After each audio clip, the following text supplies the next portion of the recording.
तो राज्यसभा की कार्रवाई को स्थगित कर दिया गया है। कर्नाटक आरक्षण मामले पर भारी बहसा बहसी के बाद ये कार्रवाई स्थगित हो गई है।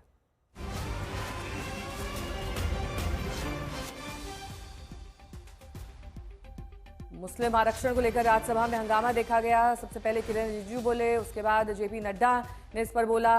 अब जेपी नड्डा का ये कहना था कि संविधान की धज्जियां उड़ा रहे हैं। हालांकि जब खड़गे बोलना शुरू हुए, इसके बाद हंगामा इतना ज्यादा बढ़ गया कि राज्यसभा की कार्रवाई को स्थगित करना पड़ा। हम हर हाल में संविधान की रक्षा करेंगे, ये खड़गे का कहना है। आपको पता होगा कि कर्नाटक में कांग्रेस की सरकार है और ऐसे में लगातार जवाबदेही कांग्रेस से मांगी जा रही है इस पूरे मामले पर। मुस्लिम आरक्षण पर राज्यसभा में इसी को लेकर हंगामा देखा जा रहा था, जब जेपी नड्डा और किरण रिजिजू दोनों ने कहा कि इस पर कांग्रेस के दिग्गज नेताओं को अपना पक्ष, अपना बयान रखना चाहिए। आरक्षण को लेकर कांग्रेस सफाई दे।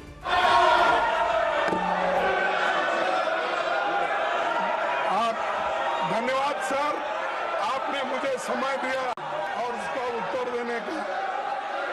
मैं यही कहूंगा, कौन सा वो आदमी जिनको कहा देश का संविधान बदलने वाले हैं।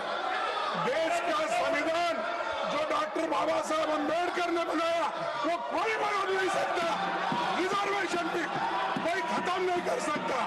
और उसकी रक्षा के लिए हम कन्याकुमारी से कश्मीर तक हमने पूरा भारत जोड़ो यात्रा की। ये भारत तोड़ो करने वाले ये सब रिजर्वेशन के धज्जे उड़ाने वाले लोग और इनको कोई अधिकार नहीं है, उसको पता नहीं है। कोई मेरे पार्टी का भी ऑनरेबल चेयरमैन सर, मैं रिकॉर्ड पे कहना चाहता हूं, उन्हीं के कांग्रेस पार्टी के सिटिंग डिप्टी चीफ मिनिस्टर और उनके स्टेट के कांग्रेस प्रेसिडेंट ऑफिशियली कहा है, और आपके कहने पर मैं इसको ऑथेंटिकेट भी कर सकता हूं।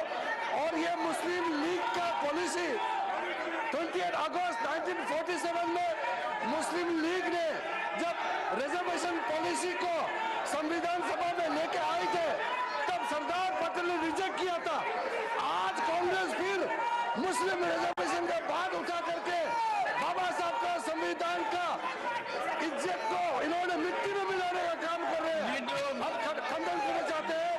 आप हिम्मत है तो डिप्टी चीफ मिनिस्टर का इस्तीफा आज ही मांगिए। हमने ये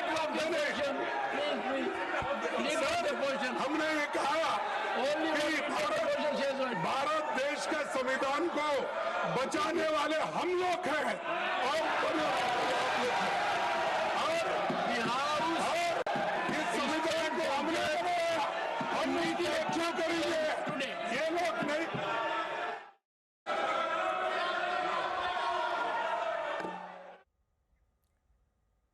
पीयूष मिश्रा हमारे साथ, हमारे सहयोगी इस वक्त जुड़ चुके हैं और जानकारी के साथ। पीयूष, हम ये देख रहे हैं सरकार वर्सेस विपक्ष किस तरह छिड़ता हुआ नजर आ रहा है और पूरी लड़ाई ये मुस्लिम आरक्षण को लेकर है।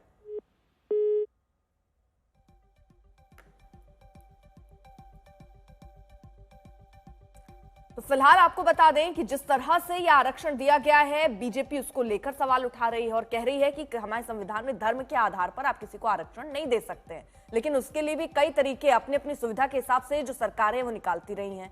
पूरी की पूरी मुस्लिम जातियों को, कई ऐसी जातियां हैं जहां पर उसको पिछड़ा और अति पिछड़ा रख देते हैं ताकि वो ओबीसी कैटेगरी में आए और उनको आरक्षण मिल पाए। लेकिन यहां पर अब सवाल बार बार इसी बात को है कि क्या धर्म के आधार पर आप देने लग जाएंगे आरक्षण, क्योंकि संविधान में ऐसी बातों का जिक्र नहीं मिला है। अगर राज्यों में आरक्षण की बात करें तो केरल में ओबीसी के लिए कुल 30% आरक्षण की व्यवस्था है और इसके अंदर ही मुस्लिम ओबीसी जातियों का कोटा है। 8% और मुसलमानों को नौकरियों में और हायर एजुकेशन में 10% कोटा मिलता है। ये बवाल मुस्लिम आरक्षण को लेकर। पीयूष जी बिल्कुल, मुस्लिम आरक्षण को लेकर इस वक्त संसद में जो है काफी हंगामा चल रहा है। दोनों सदन जो है वो स्थगित कर दिए गए हैं। बीजेपी ने साफ कहा कि किसी भी हालत में संविधान को नहीं बदला जाएगा। और अगर कांग्रेस पार्टी इसका समर्थन करती है और संविधान बदलने की चेष्टा करती है तो उसका पुरजोर तरीके से विरोध किया जाएगा। इसीलिए लगातार हम हंगामा देख रहे हैं। लोकसभा और राज्यसभा दोनों में इस पूरे मुद्दे को उठाया गया, जिसमें पार्लियामेंट्री अफेयर्स मिनिस्टर किरण रिजिजू ने साफ किया कि अगर संविधान बदलने की कवायद कांग्रेस के द्वारा की जाएगी तो उसका लगातार पुरजोर विरोध करेंगे। और इसीलिए राज्यसभा हो चाहे लोकसभा, दोनों ही को लेकर हंगामा हुआ। ये हंगामा दरअसल कर्नाटका के deputy chief minister DK Shivakumar के द्वारा दिए गए बयान पर हुआ। और इसीलिए लगातार जो है बीजेपी ने ये हमला किया और लगातार कांग्रेस पार्टी को घेरते हुए कहा कि संविधान बदलने की अगर कवायद की जाएगी कांग्रेस के द्वारा तो उसका वो लगातार पुरजोर विरोध करेंगे। ठीक है, बहुत बहुत शुक्रिया इस तमाम जानकारी के लिए आपका। जेपी नड्डा ने आज राज्यसभा में क्या कुछ कहा, सुनिए। आप कहना पड़ता है कि जिस तरीके से कांग्रेस पार्टी बहुत संविधान की रक्षक बनती है, वो संविधान के बारे में जिस तरीके से उन्होंने उसकी धज्जियां उड़ाने का प्रयास किया है।